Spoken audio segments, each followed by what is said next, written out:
Hello there, Dr. Brett Spradlin. We are at Divine Design Natural Health, and we have a very quiet audience today. They'd all like to say hi. Hi. That was perfect. And she wants to stick out on her own. She didn't want to cheer. Yeah, she didn't want to cheer with all the rest of you. She wanted to be on her own. So we've got a great presentation tonight. We are going to blow through this thing. It's going to be a lot of information. You know, a lot of people say you shouldn't share too much with your crowd. You don't want to blow their minds. You don't want to overwhelm them. You don't want to give them too much. But I feel like that people have been so underwhelmed for so long with so much crap information and so much misinformation and so much disinformation for so long. I feel like I just have a duty to give you a little bit too much. And if you catch 2 things out of the 50 that we give you tonight, great. But if I don't give you enough for you to catch 1 thing, well, shame on me. So we're going to blow through a lot of stuff tonight. We are a natural health practice that pretty much does everything natural, well, only does everything natural, not pretty much, only does everything natural, according to biblical standards. What does that mean? We're going to address this a lot more in upcoming wellness workshops. But biblical basis, that means everything we use here is ancient. Everything we use here, my hands, plants, animals, light, water, electricity, and heat. That's it. That is all the stuff we use here. It's impossible for anything to hurt you, and it is almost impossible for you not to get better as long as you do what we ask you to do, as long as we ask you to do it. Does that make sense to everybody? That's pretty simple, right? We're not going to poison you. We're not going to ask you to do something that's out of the ordinary or anything that you can't do, and we're only going to ask you to do things that we ourselves have done, i.e., everyone who works here started out as a patient. So if you have any question about whether this stuff works, ask them. Right, Hannah? Uh-huh. So just real quick, the great prophet and theologian Mark Twain once said, "Be careful of reading health books. You might die of a misprint." Oh, that was, yeah. Oh, that was just a funny, I thought it was funny. She's smiling. I got you. So the body heals itself, okay? My job is to find out why yours isn't. And my goal is to raise awareness of the fact that, you know, I want you to just at least get 1 nugget to take home tonight. But my goal is to raise the awareness to you that you are living in a society that is the sickest known recorded historical society ever. And you know people around you. You work with people around you. You attend church with people who are going through conditions that are life-altering. The things you're going to learn tonight may very well save your life. I'm not blowing smoke. I'm saying the things you learn tonight, you will not see on CNN. You will not hear in the news. You will not hear in the media, most of it. You're actually going to hear the contrary. And you're going to walk out of here probably thinking that I'm crazy because this might be the first time you've ever heard some of this stuff. But my goal is to let you know that I may be the only person that gives you this information. I'm certainly not going to be the last. Truth will continue far beyond me. So I want to at least help you to understand the stuff for the first time. Most people that I find, they've already got a little inclination or they've already got a little intuition that what they're being told isn't entirely upright and truthful. They already kind of know, wait a minute, why am I on so many drugs? Why am I being given only 1 option of surgery, but I'm not being given a whole lot of information? Why did my grandparents, aunts, uncles, cousins, whatever, go through the same procedure and only get worse? Why are we living in a technologically advanced society, but everybody seems to be sicker than they were 30 years ago? Doesn't make sense, right? So I'm just here to confirm some of the things that you're already aware of. I want you to engage with the information and increase your level of responsibility. In other words, if you continue to do what you've always done, you're always going to have what you always had. So you have to change something, and we'll talk more about that in a little bit. Understand this. Every decision you ever make will follow one of 2 paths. You will either try to pursue pleasure or you will try to avoid pain. You will notice this in every marketing piece, every commercial, everything that lands in your mailbox, and every decision that's ever presented to you. The important thing is about what we do here is this. We do both. We remove the option for you to be feeling pain, and we increase your pleasure because we're going to add life to your years and years to your life while removing the problem that's causing your body not to heal. So like I said, my goal, your body heals itself. My goal, my job is to figure out why yours isn't. So I want you guys to understand that there's those 2 reasons that people ever do anything or buy anything. They do things to avoid pain or to pursue pleasure. And they're going to buy things that will either save them time or convenience. That's it. You buy a better car, you buy a bigger house, you buy a faster lawnmower, you buy a better Vitamix that goes around a lot faster and turns hot tomatoes into, that turns raw tomatoes into tomato soup. You buy things that will save you time or save you money. That's it. Both of those leading you away from pain and toward pleasure. Understand that. It's a very simple concept, but one that remains elusive to so many people for so long. So in that, I'm just saying that we will provide value over volume of information at all times, because we know that you are being hit with so much information in newsprint, media, magazines, TV, and internet. That being said, I want to show you some of the things for reasons why. Oh, thank you. We're knocking out a little bit of sun glare. So you guys don't get blinded. That's right. Right about 6:30, 6:45, everybody's. Yep. Yeah, but at least, hey, you know what? This is hallelujah to no more rain. Can we get an amen to that? Yeah. It's been raining since October, and I'm sick of it. It's crazy. It's almost like I'm living back in Michigan. Unbelievable. So I want to share some testimonials with you. So not to toot my own horn or pump my own tires, this is to show you that this is why you're here. Everybody who was in these testimonials started out where? In the seats that you're sitting in right now. Somebody told them about us. You didn't hear about us on Google or Facebook, probably. You heard about us from a friend or a family member or church or whatever. Every once in a while, sometimes people Google, Facebook, but hey, if they don't know somebody, word of mouth, we tell them come to a class. If they're on board with a free class, they may be on board for paid visits. If they're not on board with a free class, they're not going to come here.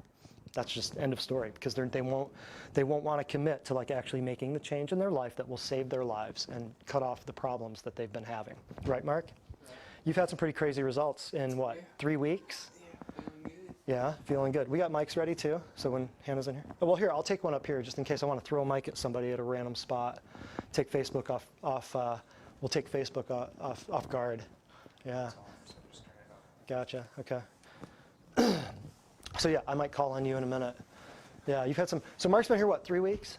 Yeah. Pretty crazy. Yeah, pretty crazy results so far. Yeah, so everybody has a duty then to share what they're going to learn here. Not only act upon it, but to share what they're going to learn here. Everybody is here because of something like this. This is a testimonial from a recent patient that was on March 5th. For years, I dealt with painful, unexplained leg cramps. We're going to talk about this tonight. When I ran on a track team, after visiting multiple trainers and sports medicine specialists, I was left with more questions, the same pain, and I eventually stopped running. Since starting my care plan, and I think this might have been about 2 weeks prior she started with us, I felt the energy to go on a spontaneous run. For 25 minutes, I ran with 0 leg cramps before, during, and after running. I actually enjoyed it for the first time since. Another one, my fingertips were numb, and I could not even write my name, extreme pain in the left elbow. After 3 visits, my elbow is much better, with less pain, and I can now write slowly. My fingertips are still numb, but I can see a noticeable improvement. 3 visits, guy can write. Very painful elbow. Here's another. Last March when I told my doctor, this is very poignant, because what we're going to talk about tonight is an example very similar to this. Last March when I told my doctor, after his repeated attempts to put me on Lipitor, in parentheses, last March when I told my doctor that I would not take it, he said, I don't blame you. I wouldn't take it either.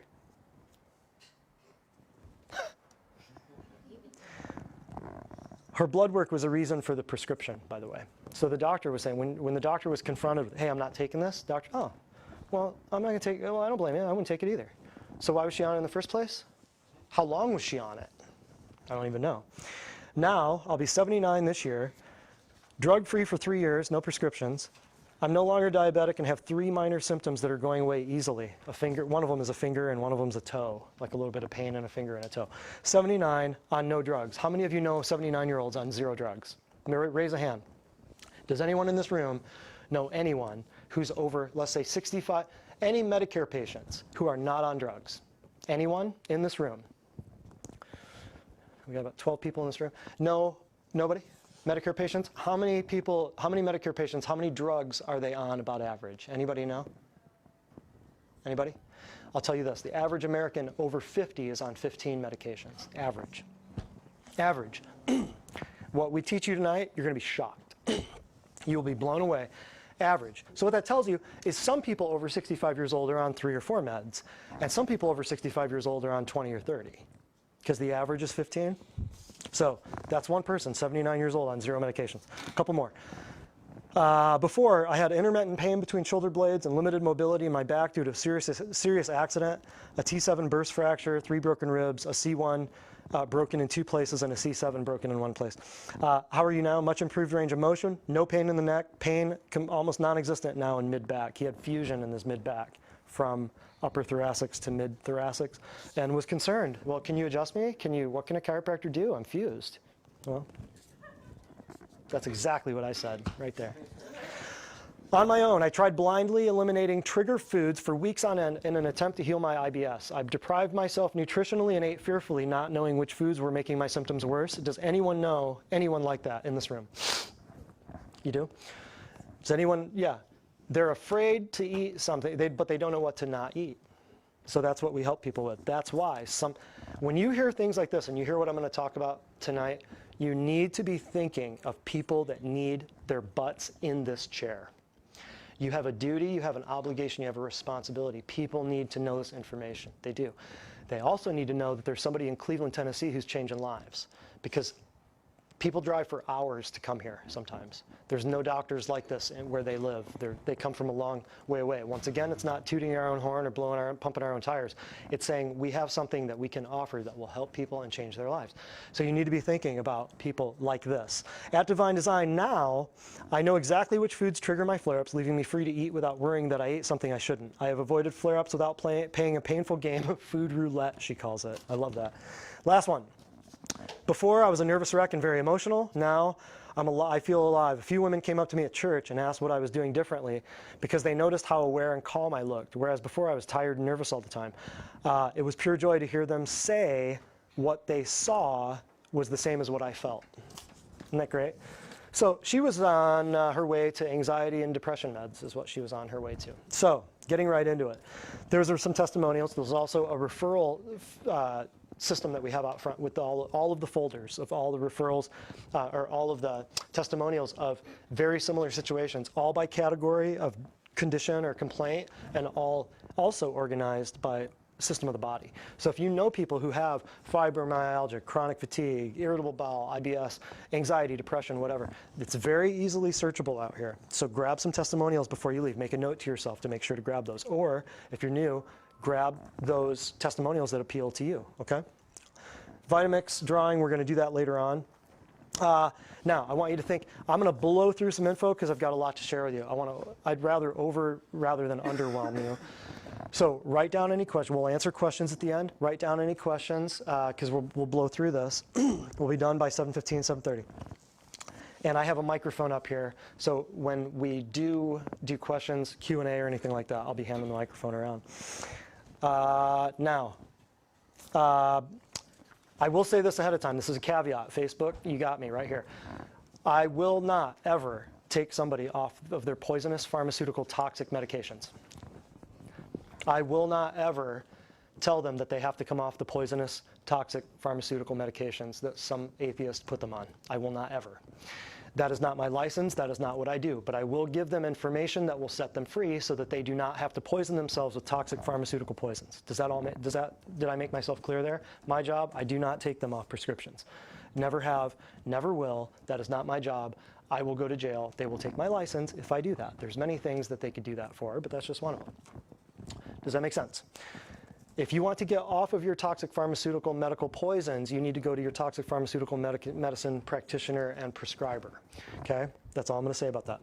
So just real quick, you are healthier than you have ever been led to believe. I can assure you.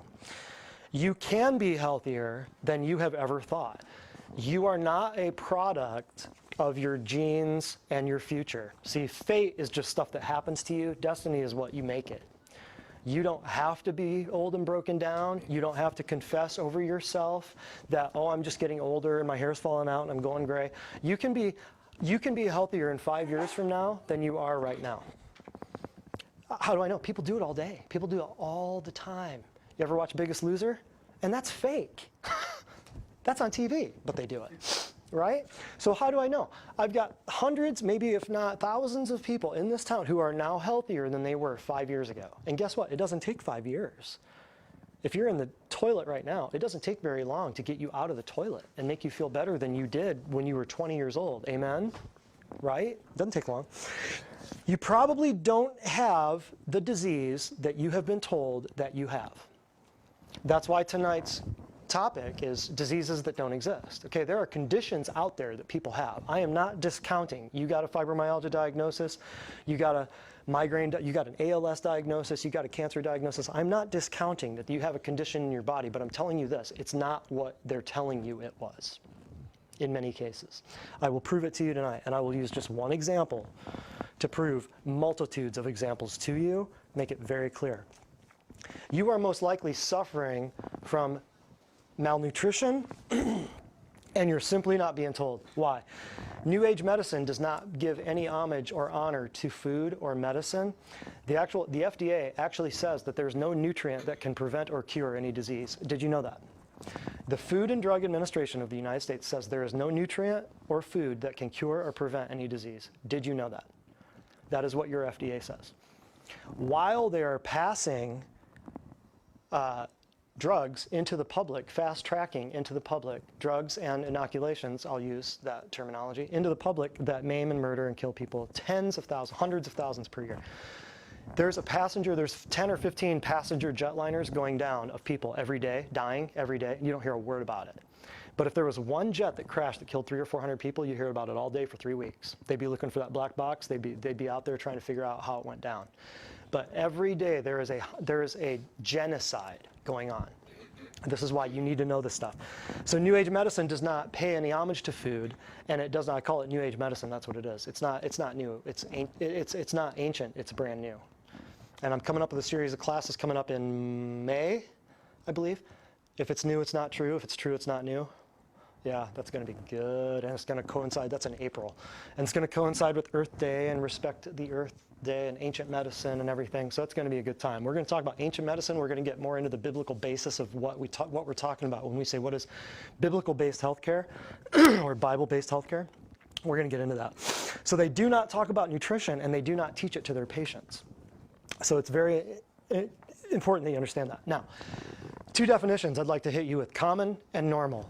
Okay, common just means this. I'm going to use the terms common and normal very frequently.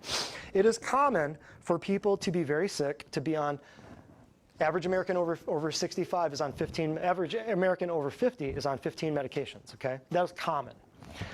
Do not confuse the word common with the word normal. Okay, it is not normal for people to be on 15 medications. Would everybody agree with that? It is very common for Americans to be on 15 medications. It is not normal. So common, the definition: occurring, found, or done very often, very prevalent, such as salt and pepper are the two most common seasonings. Very common, okay? Normal. Normal means this: you're conforming to a standard, a usual, an average, typical, or it's an expected condition. So normal would be, well, normal, I would expect your body, since your body heals, then I would expect you to understand that it is your birthright to be healthy. Let that sink in real quick. If your body heals from a paper cut or a bullet wound, doesn't that tell you that healing is natural and that you should then seek healing and not disease? Then that way, shouldn't you try to keep your body healthy?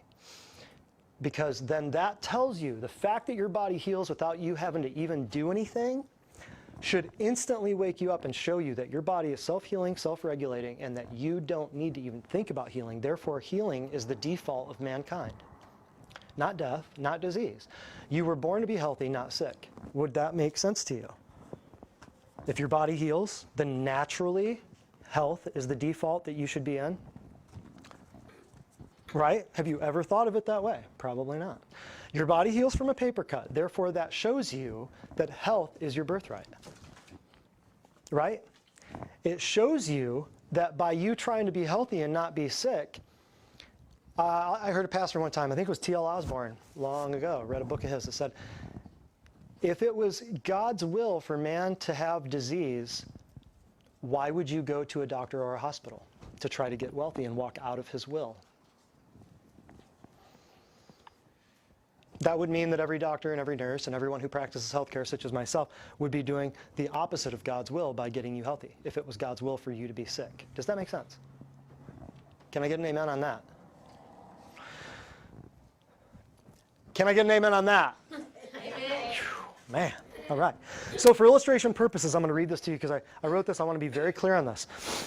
For illustration purposes, we will paint a picture. I wrote this. I'm not plagiarizing anybody right here. We'll paint a picture of a very common person with a common condition who goes to a common doctor in a common healthcare setting for a common evaluation and a very common outcome.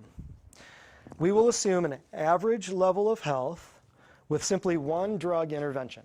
Okay? So we're just going to, all these diseases that don't exist, we're going to explain how one person going to one place, being diagnosed by one doctor and given one intervention during one patient interaction could explain a dozen different other problems. So understand, this is one example, but the way that we're building this, I want you to exponentiate. I really think about, God, that's just one way it could go. I want you to get the big picture here.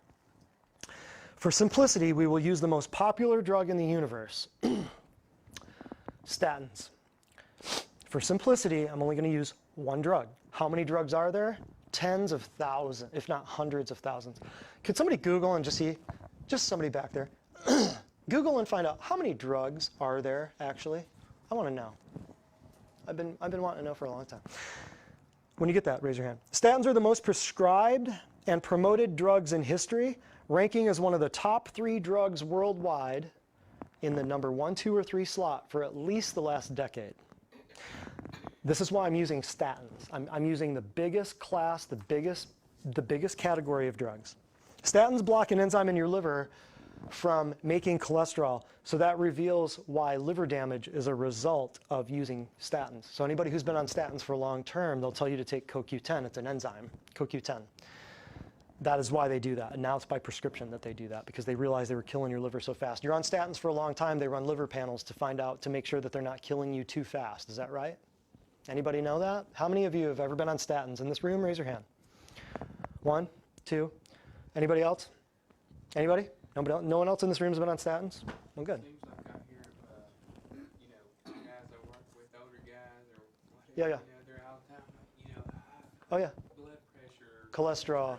Right. you know. Yeah. Mark was saying, it seems like everybody he works with is talking about blood pressure and high cholesterol and blood sugar. Yeah. Cholesterol pills, Yeah. Right. So that's why I'm saying this. I'm only using, I could have done blood pressure here. We could have done, beta blockers or whatever, blood pressure meds. I'm only attacking this from one angle, statins, because it's the biggest drug. If anybody's on 15 meds over age 50, chances are they're going to be on statin. It's the biggest drug in history. Lipitor, best-selling drug of all time. Made in my hometown, Kalamazoo, Michigan, by Pfizer Pharmaceuticals. Lipitor. Biggest selling drug, to my knowledge, could have been passed by now with all the antidepressant and anti-anxiety meds. But for the most part, last I knew, Lipitor was the biggest best-selling drug in history. So statins block a liver enzyme. That's why your liver blows up. So now, here, insert, I don't care what it is, insert a food, insert a metal, insert a chemical, insert a preservative, an artificial sweetener, insert another drug, insert a manufactured nutraceutical, a different vitamin or mineral, an isolated combination of synthetic nutrients, whatever. Insert something there. If you're like, well, I don't know, I've never been on a statin. This doesn't apply to me. Yeah, it does. Because this is a common person in a common healthcare setting going to a common doctor. So think about that. Insert whatever you want. Put vaccine, put metal, put a chemical, put hairspray, put whatever you want right there. Metal, chemical, food substance, any toxin, any number of other drugs for the statin. Put it in there for if you wish, just so that this applies to you. You got that, Hannah? Yeah, it took me a while to find it. It's like sure. they hide it. I'm sure they do. I tried looking long ago and I couldn't find it either. Yeah, it took me a while to find it. And I'm not even sure how this first number I found is almost 12,000. Only 12,000? 1,200. Yeah. 11,000. 11,000? 12,000? Okay. Gosh, that seems like a low number.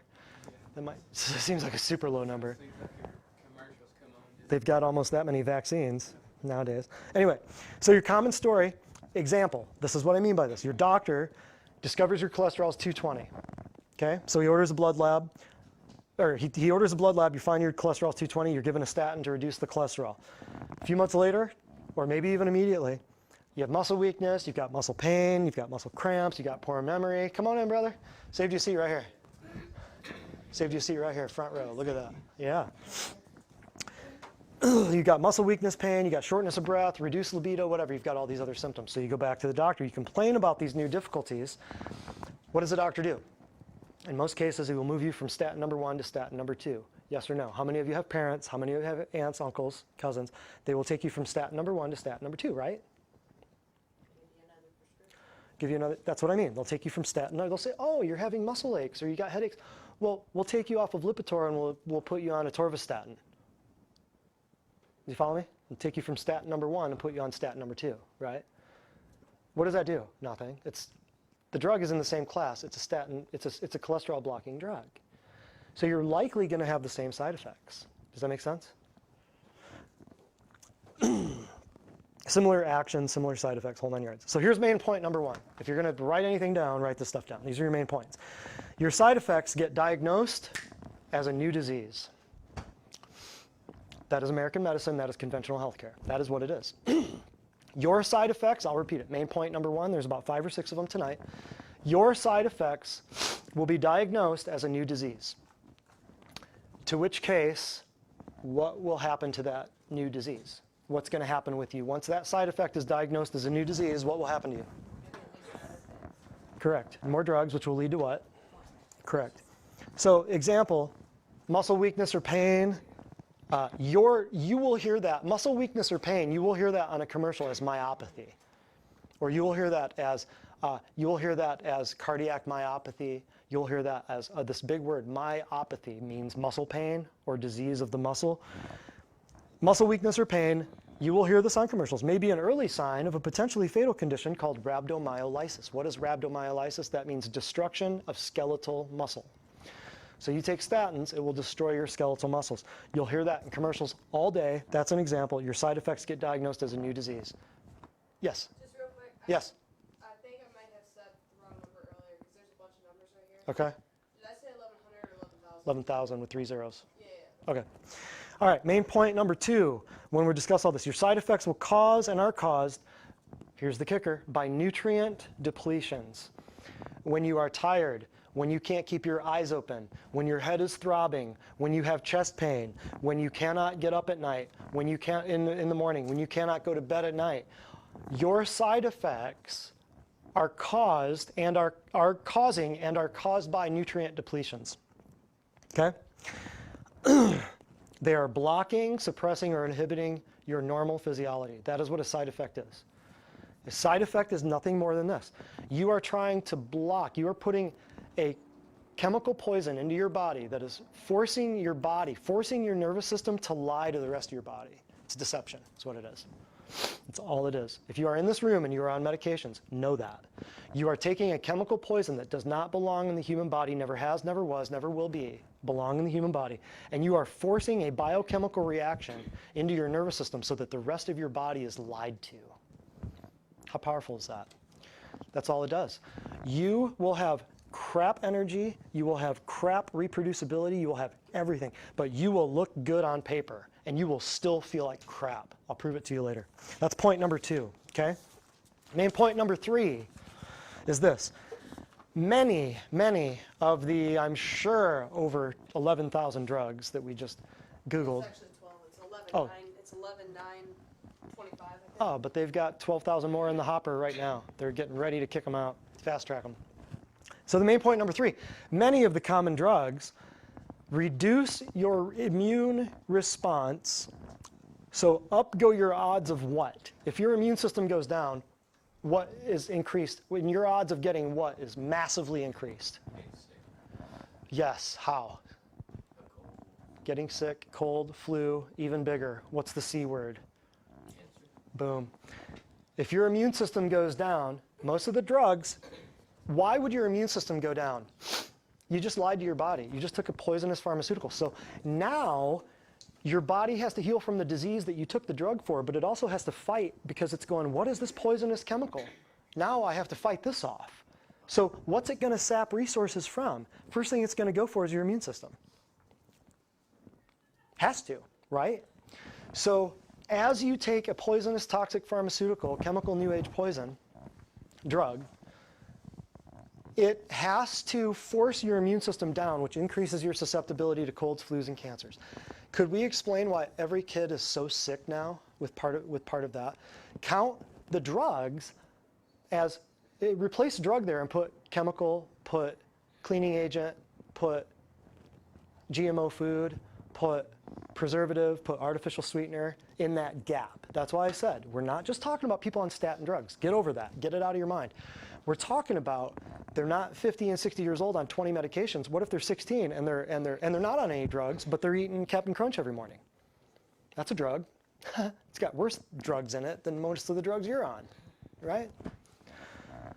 Many drugs reduce your immune response, so up go your odds of infection and cancer. Why are there cancer hospitals for kids? Why does, you get over 50, 60 years old, Mark, how many of the guys you work with going in for biopsies, going in for chemo, going in for radiation? You know what I mean? You don't have to answer that. But just think about it. How many family reunions do you sit around? How many times you go visit somebody somewhere, an older person or an aunt or an uncle, and the first thing that comes up is what? Or their blood pressure. Talk about their cholesterol medication. Oh, I went to the doctor the other day. My blood sugar's high. They can't figure out why my blood sugar's going through the roof. How many of you have heard that? I'll sit here while every hand goes up. Okay. So, right? You know that, right? Point number 4, and then I'm going to run through a bunch of things that you guys need to know. Point number 4, here's the common pattern. Diagnosis, expensive tests, unnecessary drugs for the rest of your life. And statins are no exception to that. That's why I wanted to use this massive example with statins, and statins only. This is one drug, one type of drug. We're not talking about antidepressants. We're not talking about anti-inflammatories. We're talking about this. So there are, well, I don't know. I don't even know if we'll have time to get through all of these problems here, these diseases here. Yikes. Oh, yeah. Yeah, we should. Okay. So like Mark, when you're working with people and they say they have high cholesterol, that's a disease called hypercholesterolemia. Hyper means high, cholesterol, emia just means in the blood. So that means high cholesterol in the blood. Sounds horrible, doesn't it? Sounds horrible, sounds wretched.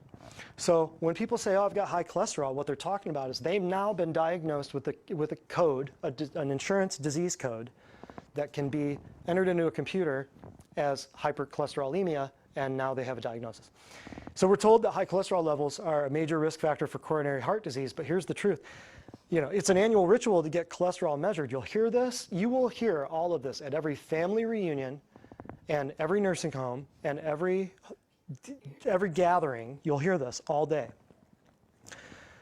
Statins, I want to be very clear, will not sweep your arteries clear of cholesterol. They are not blocked because you eat butter and because you had steak. That is not the way your arteries get clogged. The inner wall of your artery gets damaged. I don't want to get into I don't want to waste a bunch of time on explaining how your arteries, what happens, but the inner walls of your arteries get damaged from crappy foods and chemicals. The inner wall gets damaged. I would draw this out. I don't even want to take the time. The inner wall of your artery gets damaged. Cholesterol comes to repair it, and then it heals over it as the cholesterol kind of dissolves away. If the cholesterol came off as a big scab, it would become a clot. So your artery will heal over it, thus decreasing the diameter of the artery. So cholesterol is there not as a result of the disease, but as a result of the fix, of the repair. So your body needs cholesterol to fix and patch all these holes, the scabs. The key is to stop damaging your arteries, not to stop making cholesterol.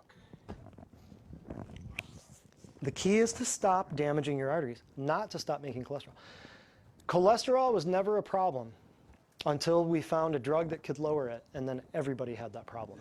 That's why they have to have when the artery gets like that, that's why you hear them, well, I'm going to go for this test, and maybe I won't have to have a stent. Coronary artery disease. That's where they put a stent in to keep the artery open. But what if you were to prehab that 10 or 15 years ahead of time and say, well, we wouldn't need the artery, we wouldn't need the stent if we could stop the artery from originally being damaged in the first place. That's preventative and maintenance medicine. But see, the Center for Medicare and Medicaid Services does not pay for prehabilitation. They only pay for rehabilitation after the surgery. Once you put one stent in, then the next thing they'll do is schedule you to put another stent above and below that first stent in a few years, because they know that's what's going to happen. What's going to happen? Man, any pipe fitters in here? Anybody ever do any plumbing? What's going to happen? You put a pipe here. Where's it going to go bad next? In front, on either side. It's simple. It ain't complicated. Same thing with your heart. Same thing. Does that make sense? So hypercholesterolemia, diseases that don't exist, that's one of them. Write that down. Another one, heart disease. How many of you would be shocked to learn that heart disease is not what you think it is? Anybody? Anybody want to hear about heart disease? Everyone in this room knows somebody with heart disease, whether it's arrhythmias, whether it's congestive heart failure, whether it's heart attacks. Everybody in this room knows or will know somebody with a heart condition. So you're talking about stents, you're talking about pacemakers, you're talking about heart valves, you're talking about all these things. Heart disease, number one killer, way, way, way up there. Heart disease, cancer, it's up there with correctly just prescribed, correctly taken pharmaceutical toxic poisons. Those are the top 3 killers in the United States. Heart disease, so murmurs, CHF, all that. Leading cause of death worldwide. So despite statins being introduced about 30, 35 years ago, heart disease stayed at the same rate. Would anyone be surprised to hear that? Judging by the commercials, you'd think that heart disease would have plummeted. The numbers stayed the same. Statins introduced in about 86, 88 is when statins really hit the market, about 30, 35 years ago. And now you've got more heart disease. The heart attacks didn't go down, but the heart disease went up. Surprise? Heart failure has increased dramatically, strangely coinciding with the introduction of statins to the human population. Strange, huh? Heart failure has gone up strangely at the same time that statins were released to the market. They do not reduce heart attacks, and often they say so right in their printed literature. Or if you're looking through the newspaper or magazine, you see an advertisement for Lipitor, it'll say right in the advertisement, it'll say, this drug does not prevent heart disease. It'll say it right there. That's why this is so important for you to get this. It's right under your nose. You can't turn away from it. It's right there. They're just banking on you not seeing it. They do not reduce heart attacks, blah, blah, blah. So we'll just discuss, another thing too, and we have a couple patients. I don't know if Chad is watching, Hannah, but if he is, I'd like him to speak up. There are a number of people. Chad is just a wonderful example because angina pectoris, does anybody in this room know what angina pectoris is? Big fancy name. Never met her. Funny guy. Angina means pain and pectoris means chest. So it's a fancy medical term to keep you confused, which just means chest pain. Okay, angina pectoris. So you get a chest pain and you run to the doctor. What's going to happen? Standard operating procedure. You're going to get a chest x-ray, you're going to get a CAT scan, and you are going to be given a drug. That's it. And then you're going to be referred to your family physician. That's it. That is standard operating procedure, insurance, billing, coding, whole 9 yards. That is what happens. I'm sorry, what? Oh, $3,000 that's cheap. Where you? Oh, 33 grand? For the whole thing? You got charged 33 grand? Oh, overnight, yeah. Oh, overnight. Absolutely. Oh yeah, guaranteed. So then, and then there's the medical debt and there's all that garbage. But here's the deal, angina pectoris. What is that? That is, here, we'll just skip ahead to it. Chest pain. What is that? That's a muscle cramp. Your heart is what? A muscle. So if you don't have vitamins or minerals going to a muscle, what does a muscle do? Your heart's a what again? That's exactly what I thought. So your heart, angina pectoris, your heart's cramping. Your heart's a muscle and it doesn't have what it needs. It's cramping. It's a simple fix. Is that a nutritional deficiency, not having vitamins and minerals? Sure is. Guess what? We just saved you 33 grand. You're welcome. That's why I don't ever want to hear somebody say, well, we just can't afford eating healthy, or, well, we just can't afford, doing natural health. Or, do you know how much money you're going to save just even coming here? Do you have any idea the medical delinquency we will save you from just by sitting in these chairs for free? We don't even charge for these classes. You could just come here, learn this, and you'll never have to be a patient, hopefully. That's how ethical we're running things here, right? Amen. Keep going on this. Hypothyroidism, I'll run through this just because of all the women in the crowd. Statins are often prescribed off-label just to reduce your thyroid stimulating hormone. I'll say that again. High TSH levels, somebody says, oh, I've got hyperthyroid. They don't even know what that means.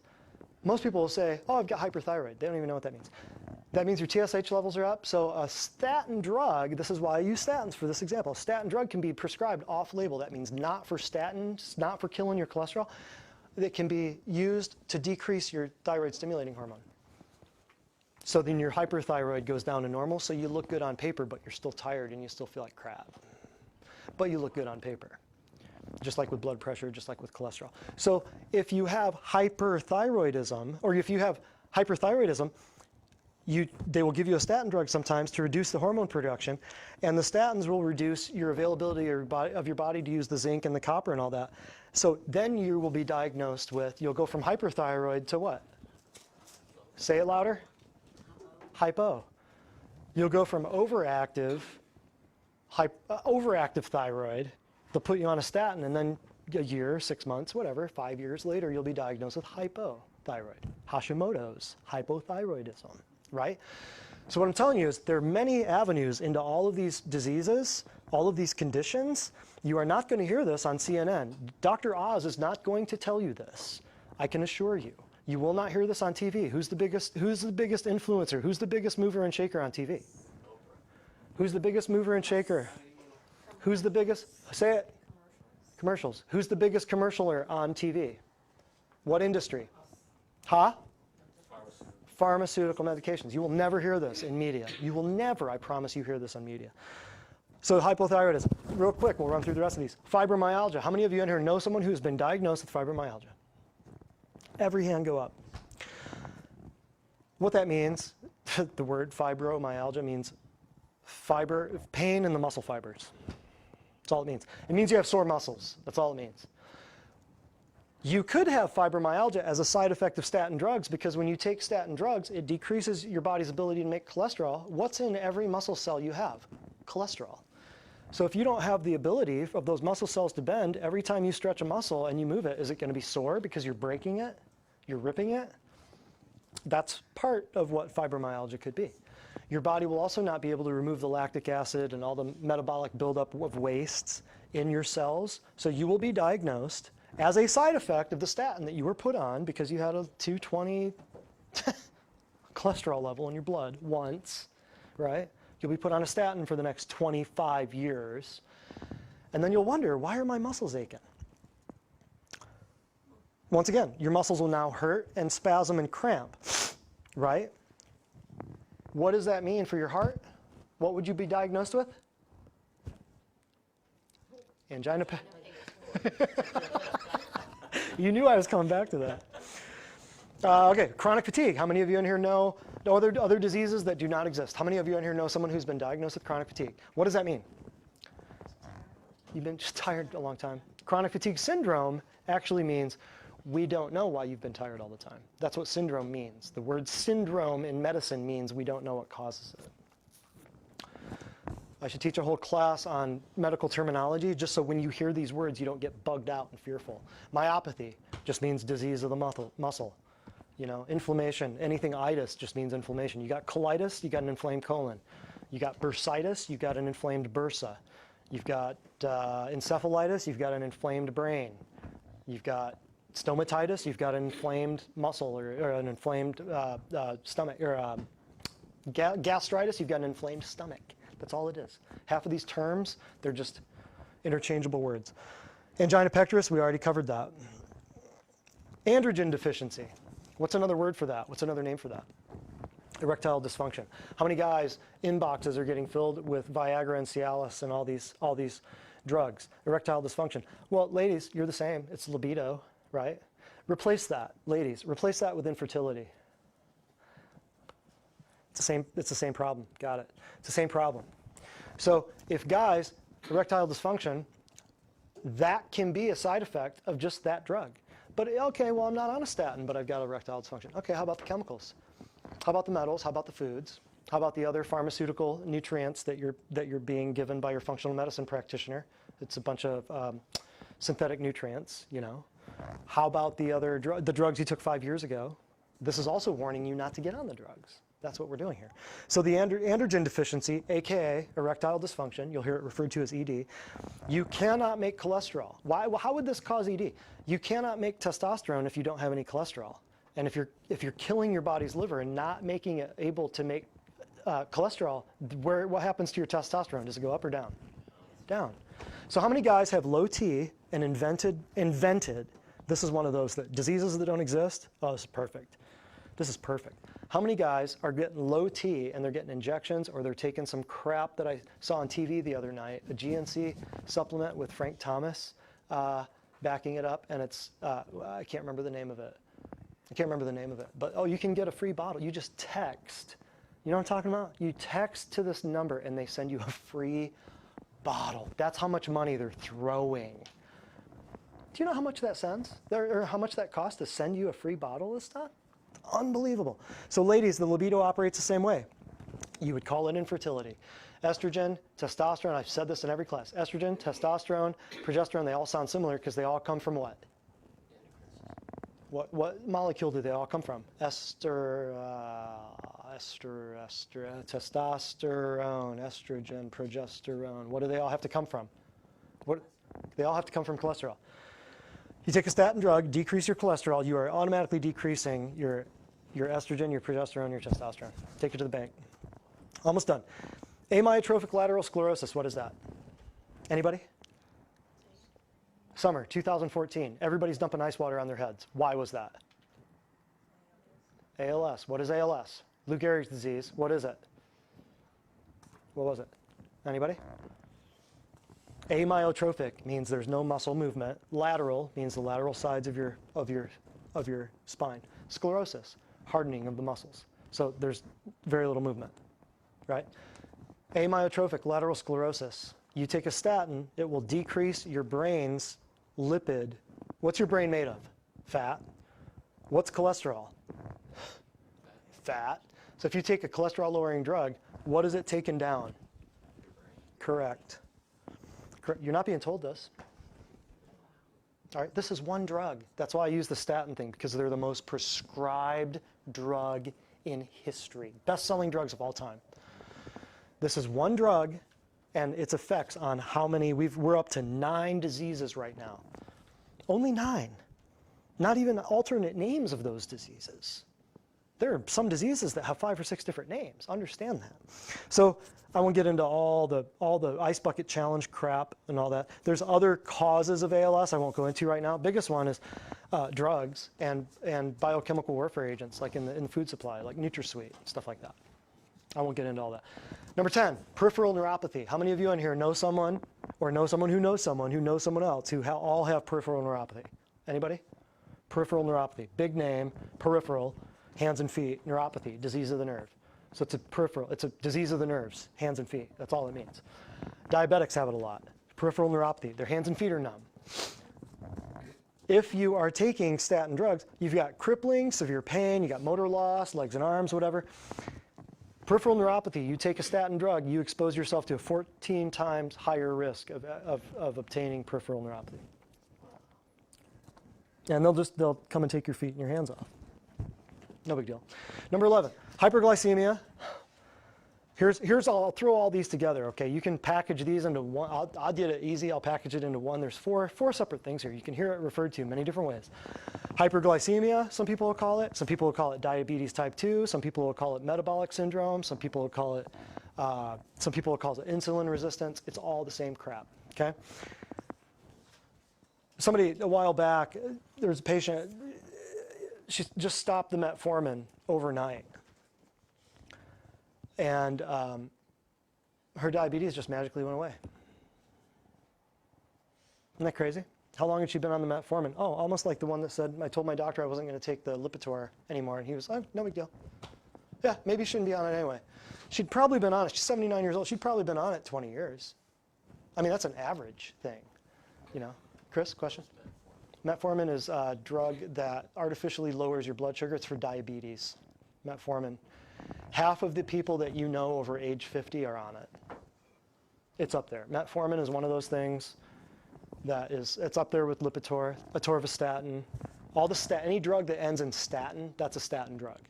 atorvastatin, Lipitor, Zocor, any of the names that sound like pagan gods, you know. Yeah, most of the drugs sound like pagan gods because they probably are. So after how many years had she, you know, so if you're on a statin, you just quit it overnight, or if you're on metformin, you just quit it overnight. And the doctor's, oh, no big deal. I got 50 other patients coming in, they're on the 15 other meds, so no big deal, you'll be all right. So was that drug saving her life? Absolutely not. Let me ask you this. Was it killing her? Fast or slow? Slow. Do not be deceived.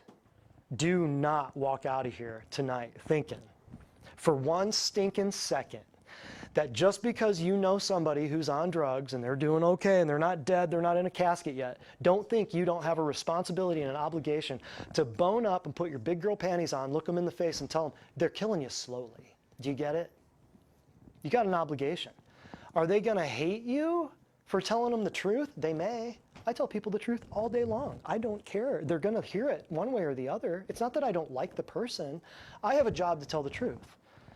It's up to them and where they're at in their life, their level of responsibility, how they take it. It's like I'm not calling myself a pastor, but would you want a pastor that just or a leader in a business like this that is going to just tell you what you want to hear, or would you want to hear the truth? Truth. You want me to be truthful with you, or you just want me to be your friend? Right? Too many people just want to, they're itching ears to hear whatever they want to be told. You know, there's a scripture that says that. Yeah. Men will gather around themselves teachers who tell their itching ears whatever they want to hear, right? So I would rather tell you the truth because I know you're going to hear it either here or somewhere soon. Or if you die and you go upstairs, guess what? You're going to hear it there. I want to tell you. It's up to you how you take it. Statins raise your blood glucose and your insulin levels. That is what diabetes is. So just one person that has high blood sugar, they go for fasting blood glucose, they go into the doctor, oh, your blood glucose is high. Or your cholesterol is high. We better put you on a statin just to keep your cholesterol down, keep your arteries from blocking, keep your heart kicking. And then a couple months later, nothing else has changed. They didn't change their diet, they didn't change exercise, nothing. Didn't change their water, nothing. A couple months later, the blood sugar's through the roof. Well, you've got diabetes now, you've got metabolic syndrome, you've got insulin resistance. Here's metformin. Does that make sense? One leads to another, leads to another. So your hyperglycemia, here's the take-home message with this one. The hyperglycemia may be a result of the statin drug that you're on. So if you don't take out of here tonight with a responsibility to go tell somebody, hey, this kid's spitting some truth down here at this Divine Design place, they don't even have a sign. You need in here, you got to get off this toxic pharmaceutical medication poison that's killing you and your family, and you will not have time with your grandkids and your kids, your job. You can't wake up, you can't sleep, you can't function. Come on, let's get on the program. Let's make some changes. You have a duty. How many of you agree with that? Hands go up across the room. So hyperglycemia may be an actual side effect. Here's another kicker too. Premature aging, guess what? When your hyperglycemia goes, your blood sugar goes up, there goes your insulin. You take a statin drug, your blood sugar goes up, there goes your insulin. What ages you faster than anything else? As a result of a hormone that is released in your body from eating the sugar, that hormone is called insulin. If you want to age faster than humanly known possible, take insulin. Or just eat a buttload of sugar and don't care. You'll age. Your skin will break down. Your collagen fibers will break. That's what wrinkles are. That's what wrinkles are. Your collagen falls apart in your skin. That's what that is. So your premature aging may be a side effect of the statin drug you're on. Or if you're not on a statin drug, insert chemical, food, toxin, metal, preservative, something else. That's what we're good at here. Alzheimer's or dementia, number 12 here. Statins weaken synapses, nerve endings in the central nervous system. Okay, so we know this because vitamin D and CoQ10 are blocked. They're affected with statins. We know this. So this leads to an unhealthy brain. Your brain's made of what? And we already talked about, if you take a statin drug, it's decreasing your fat. It's decreasing your ability to synthesize cholesterol in your body. So your brain goes up or down? Correct. We're almost done. Osteoporosis. Statins decrease your cholesterol. So how many of you know anybody in here who's been diagnosed as osteoporosis? Osteoporosis is a decrease in what mineral? Bull. That's what you've been told. It's fake.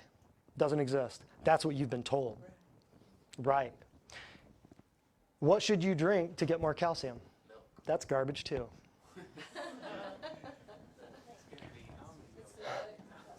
There's more calcium. See what we've been told? All this crap that we compare it back and forth, but it's fake.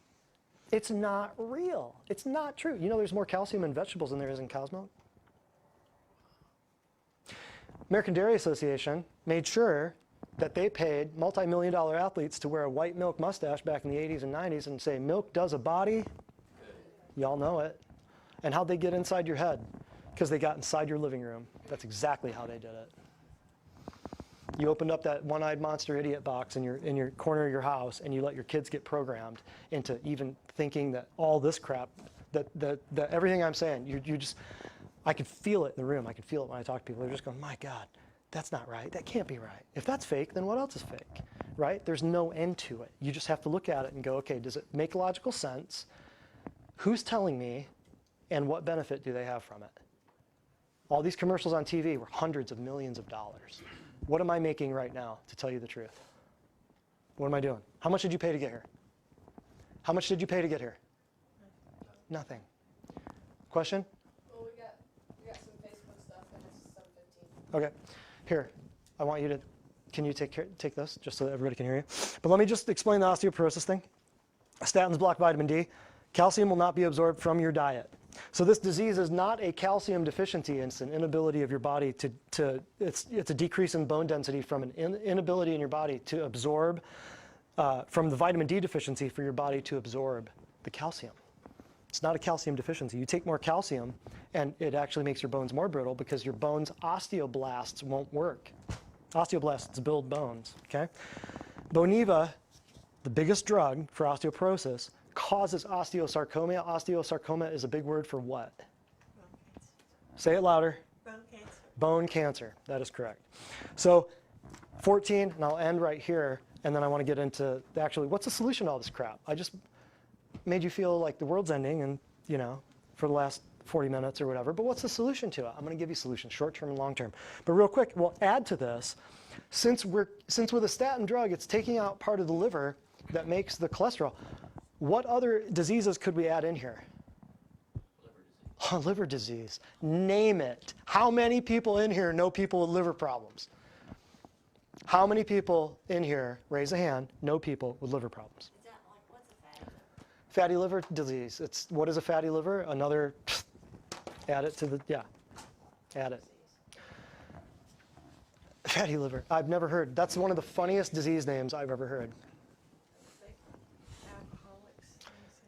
Cirrhosis, any liver problem, any liver failure. Kidney and liver failure, one of the biggest reasons for kidney and liver failure in the United States is this very popular drug called Tylenol, acetaminophen, which people pop like crazy to get rid of pain, but they're not told that it's killing their liver. So now that we understand that just by that one drug, we're destroying, for lack of a better term, your oil filter, and we're expecting your oil and your body to run better, and we're destroying your ability to make fat and your body to be able to make sex hormones and everything else that's important, and to repair clogs, to repair cuts and damage to your arteries. Now we're adding to it the liver, all the liver problems. Name them: fatty liver, cirrhosis, all the hepatitis, A, B, C, D, E. Go on and on. Gallbladder problems, because gallbladder is attached to the liver. Guess what else is attached to the liver? Your kidneys and your lungs. Are you getting this? The pancreas. It doesn't end. I listed a few for you just to make it easy. It doesn't end. That's one drug, one person, one entry level into going into our medical system, and that's it. So main point number 5 and 6, if you lower cholesterol below 170, you're leaning towards a brain hemorrhage. A lot of doctors will influence you to take your cholesterol below 140. They are convinced, they were taught in the medical schools, they were convinced that cholesterol is your enemy. When statins were first introduced, normal cholesterol was 290. That was normal. That was in the mid-80s.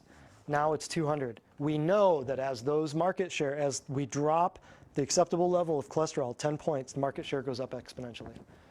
So if you drop regular cholesterol from 250 to 240, you just increase the sales of your drugs to an entire higher percentile of the entire civilized population of the planet Earth.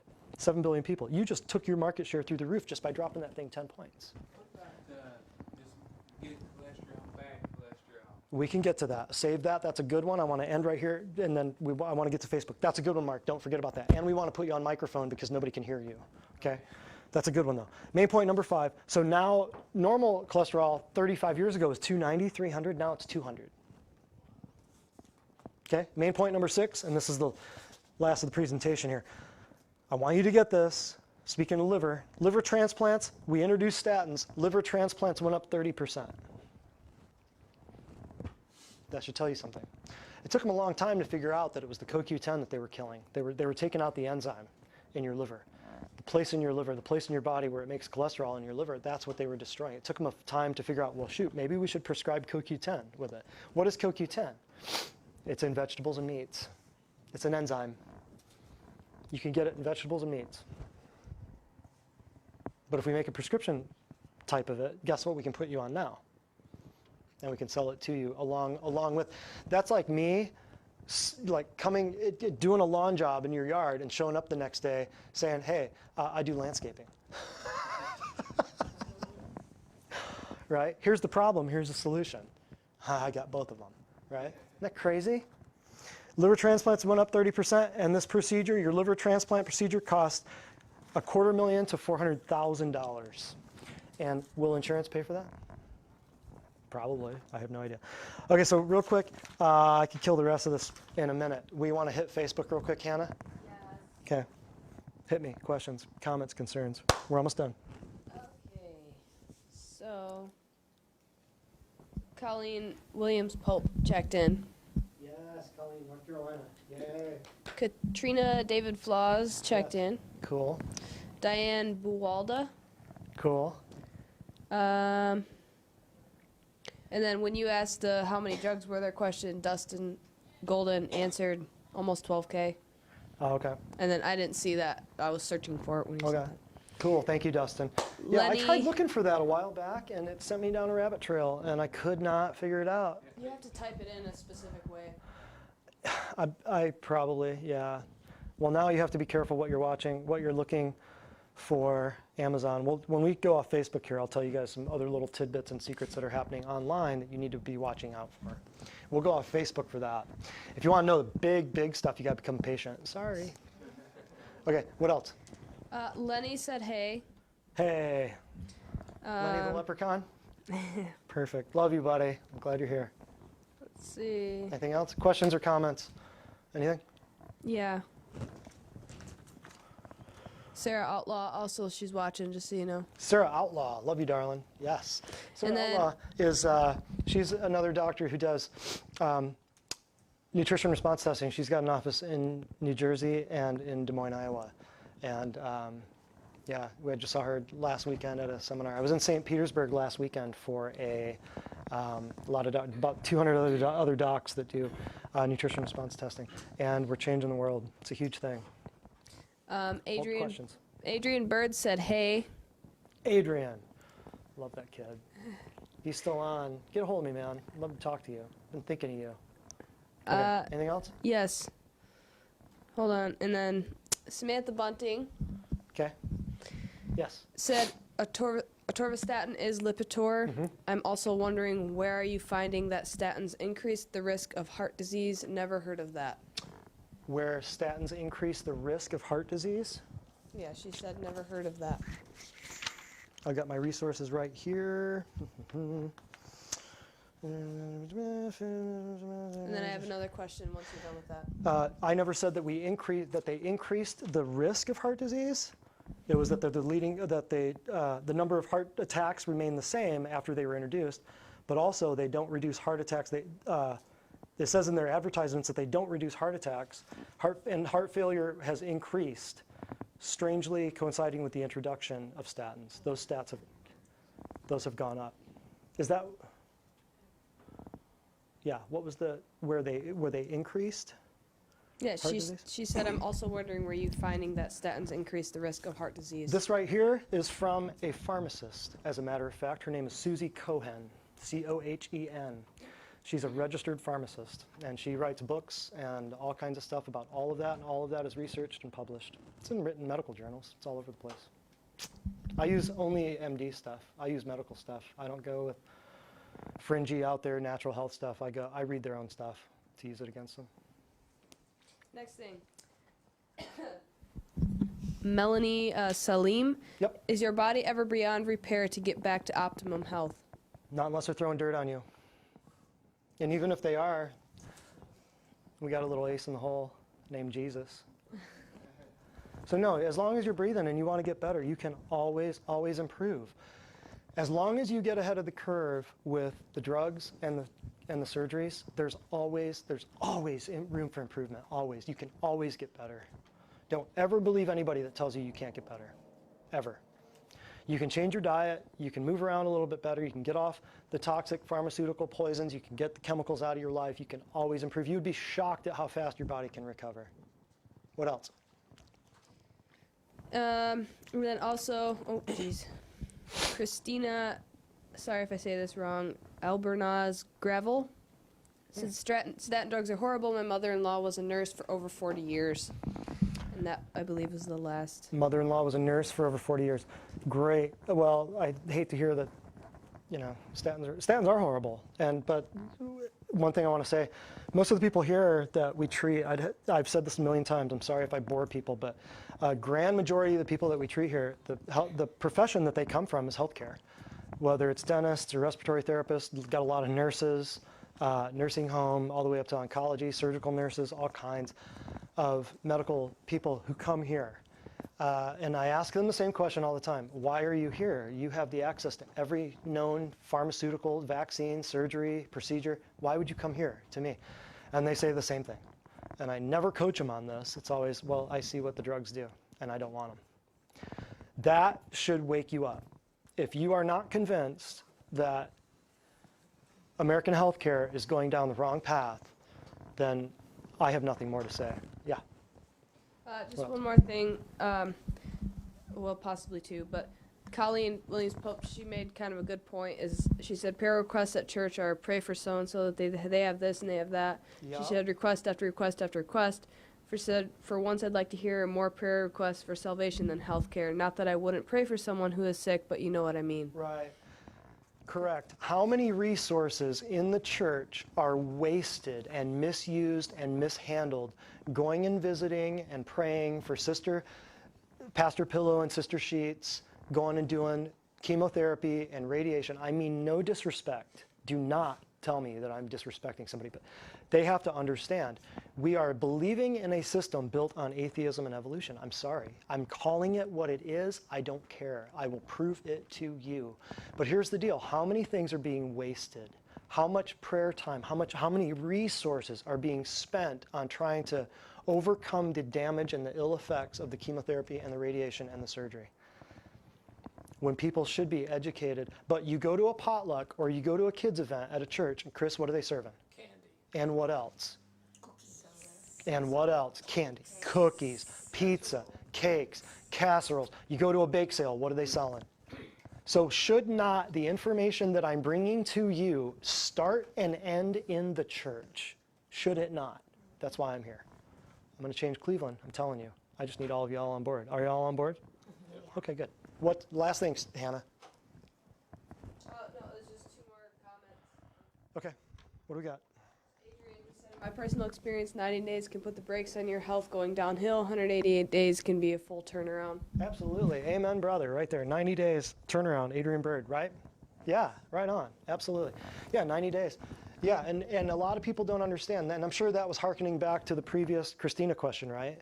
About how fast can your body turn around? Oh, yes, somebody said, Yeah. if you're on is there ever a point where you can't get back to good health? Yeah, no, that's, and like Adrian said, thank you, Adrian, that's a good point.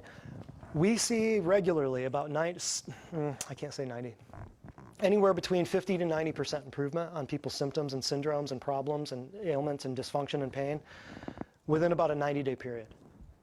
And from that point on, it's just maintenance, or we cut them back a little bit on their program, so from once a week to once every 2 weeks, and we keep them up here, and that's maintenance. Today, good example, respiratory therapist came in as a patient today. She's been here about almost 2 years. She came in with really bad allergies, headaches, stuff like that. Respiratory therapist with allergies. Yes, I said it. Anybody else get that? Okay. So she came in, and we immediately got rid of her symptoms in the first 3 months. And then from that point on, she comes in just on maintenance, and we're getting, colds, flus, mastitis. She had a swollen breast one time. Some other stuff, headaches, back pain, things like that. Fixing the little problems. Maintenance, maintenance, maintenance. That's what it is. We're changing your oil. We're not replacing your engine. You want a stent? You want a heart valve? You want all this stuff? That's replacing your engine, folks. Okay? You want maintenance? Take a couple supplements. Change your diet a little bit. Get off of the toxic Procter & Gamble stuff in your cabinets. It's super easy. So Adrian, what they're saying, it's super easy. 90 days. We get regular turnarounds in 90 days. How do I know? Go out and grab some of these testimonials in the front lobby. What else? Anything else? Okay. So your thing is to figure out, and we'll get to you, Mark. We'll have Q&A here in a minute. Your thing is to get to the point where you say, okay, I'm ready to make a change. You have to realize, how's it affecting yourself, your work, your social life, your family? How's it affecting your productivity? Are you ready to make a change? This is not difficult. Rhonda, is this difficult? Super easy.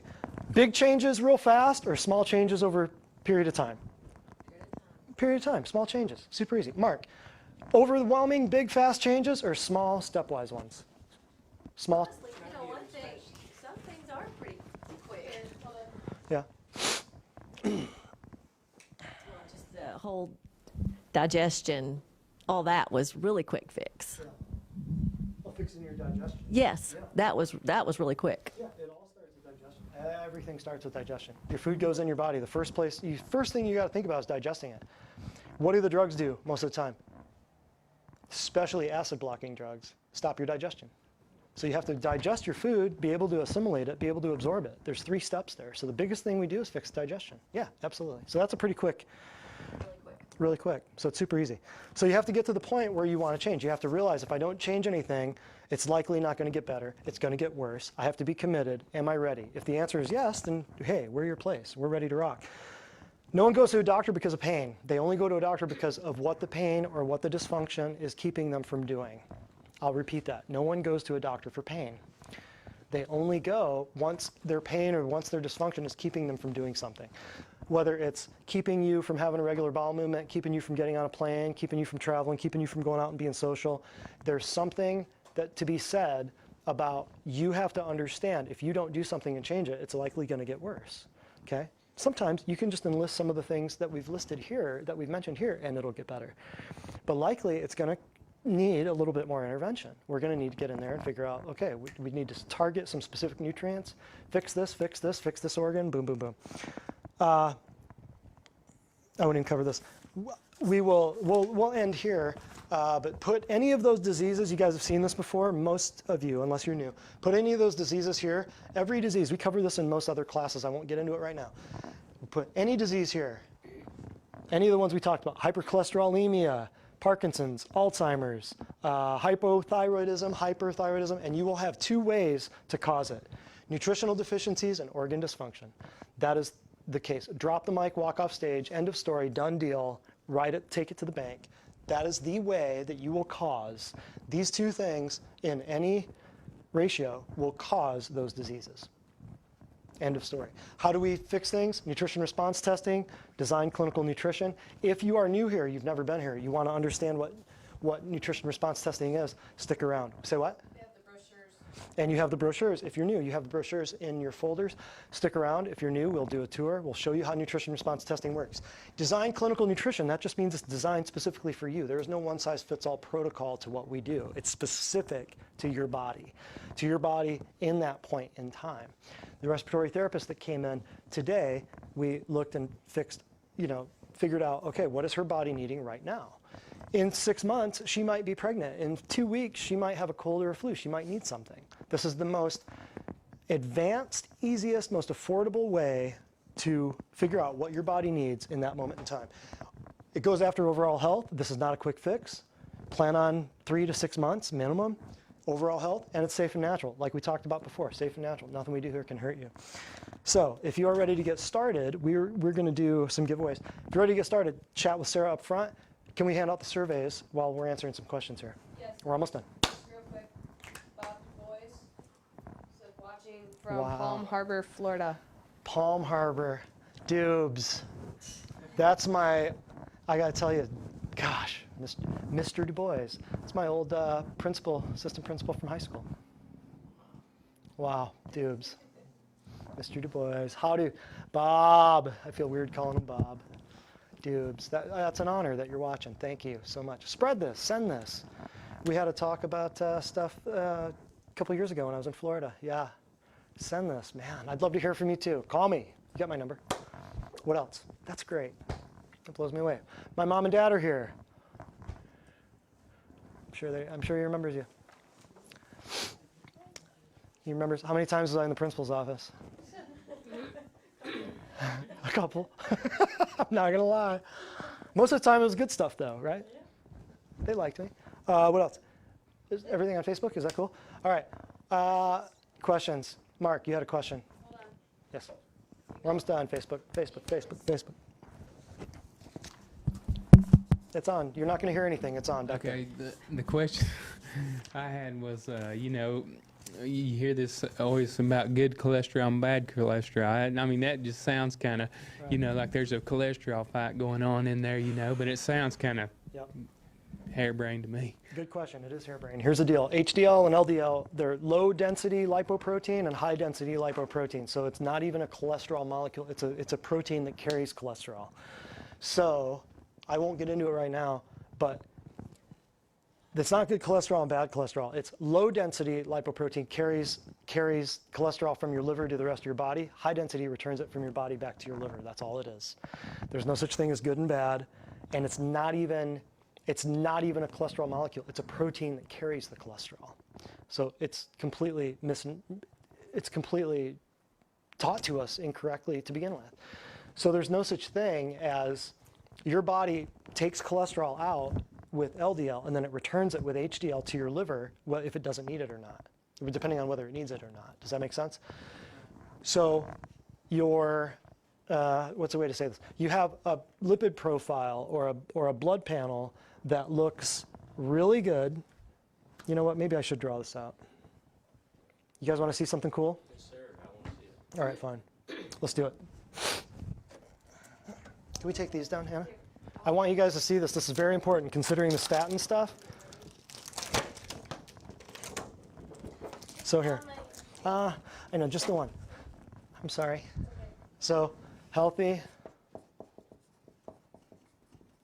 sick. My pens. Healthy, sick, and statin. I want you guys to see this, because it'll likely be a while before I'll teach on something like this again. If I could get a pen that worked, I would be dangerous.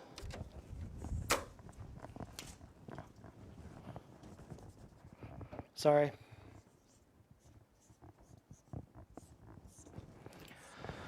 So, cholesterol, Mark, I'm doing this for you. LDL, HDL. Understand this. This is so key. It's pivotal that you guys get this. Healthy people, you have low cholesterol because there's very few cells that are turning over. I'm going to show you how deceptive and crazy this is. I feel led to do this right now. This is going a little bit longer, but I want you guys to get this. In healthy people, your cholesterol level is lower because lower cellular turnover. As damage goes up in your body, or as things replace themselves, you're going to have higher cholesterol because the cholesterol needs to be made for every cell. Does that make sense? So in healthy people, your cholesterol is going to be fairly low. Now, what if you go to the doctor right after you got done working out and get your blood drawn? Is your cholesterol reading going to be a little high? What if you're under a lot of stress, you go get your blood drawn? Is your cholesterol going to be a little high? What if you're older? What if you're replacing cells? What if you're not 25? What if you're 65? Is your cholesterol level going to be up a little bit just from replacing cells? What if you got done working in the yard from a week ago and you went and got your blood drawn? You see where I'm going with this? So your cholesterol, healthy people, your cholesterol is pretty low. Your LDL, your body sending cholesterol out from your liver to the rest of your body is fairly low because there's not a lot of cellular turnover, right? And then your body is bringing it all back to the liver with the HDL. So your HDL levels should be higher and your LDL levels should be lower. Does that make sense? In a sick person, it's going to be exactly opposite. I'll keep it real simple. In a sick person, your cholesterol levels are going to be high. Your LDL, your body's going to be sending it out all over the place. Are you following me? Your body's going to be sending out higher levels of LDL. In other words, more of those molecules are going to be going out to the rest of the body. It's going to be exactly opposite the healthy person. And then HDL, since all of your peripheral cells are going to be using all of that cholesterol, there's less coming back to your liver. So that one is going to be down. Exactly opposite of a healthy person. Does everybody get that? What happens when you take a statin drug? Decreases your cholesterol level. Your liver is suffering, so there's very little cholesterol going out from your liver because your liver is getting hammered, like we just talked about, for an hour, right? So your LDL is going to be down, and then your liver's screaming for everything to come back from your body with the HDLs, so your HDL levels are going to go up. So what have we effectively done there with your blood labs? Here's what your blood lab does. This is why insurance pays for it. We are mimicking a healthy person's blood lab by putting a toxic pharmaceutical poison into your blood. We are keeping you sick, but the statin is making you look healthy. It's lying. Does everybody get that? I wasn't even going to show you that tonight, but we are taking a healthy person's blood panel. What we're doing is we're taking we're taking a sick person's blood panel, we're putting you on a statin, now we're mimicking you being healthy, and we're giving you the blood panel and saying, look at what the cholesterol drugs did. They're making you healthier. But what are you going to say to the doctor? I feel worse. Well, but you're healthier on paper.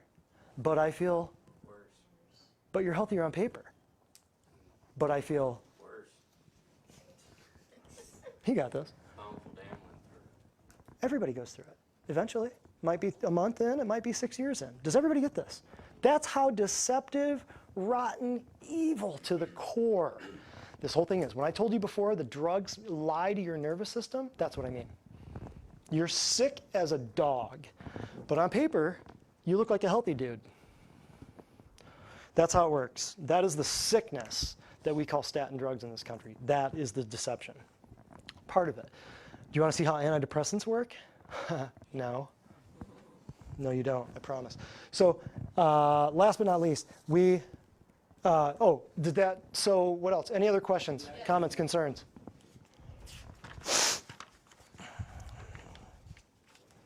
All right, I got one more question. It's, you know, how we were talking about the statin and, you know, the stents and everything. And then say, you know, you've been eating a lot of cakes and Little Debbie's and stuff, you know, for many years. And then, you know, you want to get those arteries in good shape. Can you, you know, have a good nutritious diet and everything and they get better?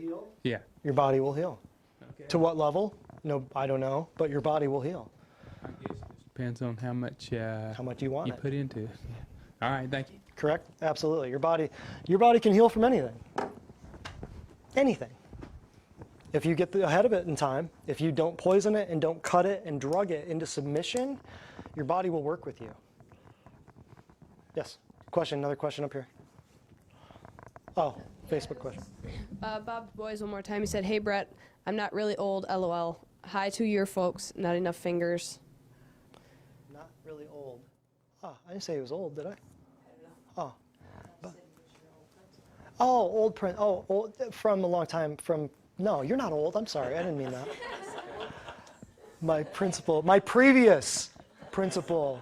See, he is a principal. He's always getting me in trouble. Darn it. My old friend. There. How's that? And what did he say? Not enough fingers. Yeah. I'm guessing because it's a computer. Oh, I'm guessing that's what he means. Oh, okay. Call me, we'll talk. And then Jeez. just the last thing, Molly Salim. Mhm. She said, "Wow, what a revelation!" So getting the message out there. Great, spread it, send it. You like it? Tell people, send it. Copy the link to this video, send it to people. Oh, and we got another question, Chris. Last question right here. I don't want to cut Chris off. He's knowing him. He's probably got a great question, or a funny joke. One of the two. You said the cholesterol is actually necessary for your body to repair itself. Is that right? For your cells to repair themselves? Absolutely. I just wanted clarity on that. Yeah, absolutely. Every cell in your body has cholesterol in it. Any other questions? Yeah, that is absolutely true. So every cell in your body, every cell has cholesterol in the membrane, which makes it fluid. So when you take down your cholesterol, that's why your muscle cells, the rhabdomyolysis, breakdown of skeletal muscle, that's why, like when you move, that's why you feel stiff legs and sore muscles. Because when you move those muscles, now they're not fluid. Those cells aren't fluid, and now they're tearing, little micro tears. So you need cholesterol. It is not the enemy. It never was the enemy until they found a drug that could lower it. And I mean lower it. Like across the board in physical studies where they could drop this drug and say, we dropped cholesterol 30 points. Cholesterol was never the enemy. But see, what's the problem is sometimes, because you take the medication or taking the medication and you try to prevent to eat the cholesterol too. So you are taking the medication and prevent eating the cholesterol. Oh yeah, so you get the double, So- right. So she's saying you got the double whammy. Not only are you taking the cholesterol drug to stop your cholesterol, but now you're being lied to saying don't eat butter, don't eat meat. Double whammy, right. That's a good point. Absolutely. So they got you coming and going. See, so that's why it's so important to understand why. I'll just say this. How many people in this room know somebody who's ever been on a statin drug? Everyone raises their hand. Now, tell me, how many of those people, once they got on a statin drug, were jumping around shouting, hallelujah, I feel better? My mom, How many, hold on, how many people, just let's answer this, how many people ever heard of anybody going on a statin drug and instantly getting better? It will not happen. See, that's the simplicity of what I'm saying. So I'm sorry, Rhonda, go ahead. no, just mom. Let's get a mic over to Rhonda. So did I just describe your mom? I mean, everything. Described her right down to even the low vitamin D. Even when you said that, I was like, no way. Like liver problem, no way. The whole brain thing with just sluggish thinking, and I mean, I really can't believe it. Yeah. The hypothyroid. That's the first thing they just told her. They told her that the other day. It's crazy. I'm telling you, I mean, it's a formula that can easily be followed without, I'm not making things up. It's not emotion. It's just simple physiology that's right there for anybody who wants to see it. And I'm telling you all of this because you can make a difference and a change in your parents, in your aunts, uncles, cousins, kids, grandkids, dogs, cats, enemies, brothers, sisters. You can make a difference, and you have a right. You have a responsibility. Are they going to like it? Probably not, right up front, because nobody likes to understand and realize that they got lied to. I don't. We were taught to trust people, and I was taught that. I believed the stuff up until I started realizing, wait a minute, this doesn't make sense. Let me get this straight. You're telling me not to eat green vegetables, but to take a chemical that is known to kill humans. Does that make sense? That just doesn't make sense. You're telling me, wait, God made the green stuff, and some dude in a lab coat made the white stuff, and I'm supposed to take the white stuff and not eat the green stuff. No. That just doesn't make, that's not logical. It's not reasonable. It's not ethical. It's not moral. And statin drugs, how much money they make? They make $48 billion on one of them. They can afford a $3 billion lawsuit, and they still take it to the bank laughing all the way. That's what happened years ago. One drug. Yeah. And then we got to go. These Katrina guys are trying David to get out. Flaws said the best fat to use for supplement would be fish oil, ? And then she also said brain food, ? Best fat to use for brain? Best fat to use for supplement- supplementation, what would it be? And then also brain food. Best fat to use for supplementation? Well, the only fat you're going to get supplementation-wise is probably fish oil, calamari, tuna, cod, in supplement form, or flaxseed oil, or but you want high DHA. Well, it depends on your condition, EPA or DHA. That's a loaded question. That's just depends on the person, really, the age, what they're going through, if they're a kid or an older person. Older, I better not say. I just got busted for saying that. Just depends on the situation, but yeah, fish oil is wonderful, yes. And then coconut oil, other things. Brain food. I'm telling you, brain food, plants and animals. There's no specific, I mean, nuts and seeds and stuff. You'll hear walnuts because they look like brains. You'll hear specific things targeted towards specific organs. And there's a little bit of validity to that, but I'm telling you, the biggest thing you can possibly do is get off the chemicals. Get off the fake food, get off the boxed, canned, bagged, processed, garbage, the food that doesn't rot. That's your brain food. That's anti-aging, that's anti-cancer, that's everything. And we do something here called the Core 4, which is your vitamin, your mineral, your fish oil, your vitamin D, all in one package. If you want to know more about that, let us know. Last question right here. Last question, and then we got to let everybody go. And we got a Vitamix to give away. Who wants a Vitamix? Who's got a question? Yeah, right here. Got it? I was diagnosed with lupus, Okay. and the medication they give for that is hydroxychloroquine, Plaquenil, and I was told by another friend that has lupus that if you continue that, then every year you get to get checked for cancer because it lowers your immune system so far down that you get everything. And Just talked about that. Did everybody? Yeah, we talked.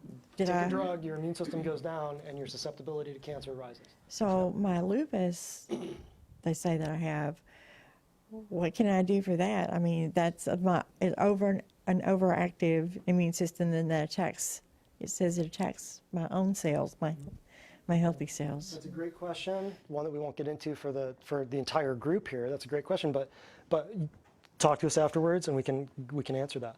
But just like what she was saying here, what's your name, ma'am? Joy. Joy? Joy. Love that name. Great. Fullness of joy. Love it. We're going to get you better. That's what we'll do for it. How's that sound?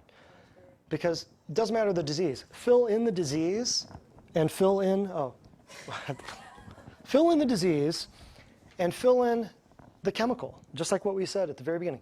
Doesn't matter the disease, doesn't matter the chemical. We're just using statins. So your disease, the disease, put lupus on drugs that don't, or diseases that don't exist, put that there. And then whatever chemical or metal or food or drug or nutrient depletion is causing it. It's the same formula. It's the same formula.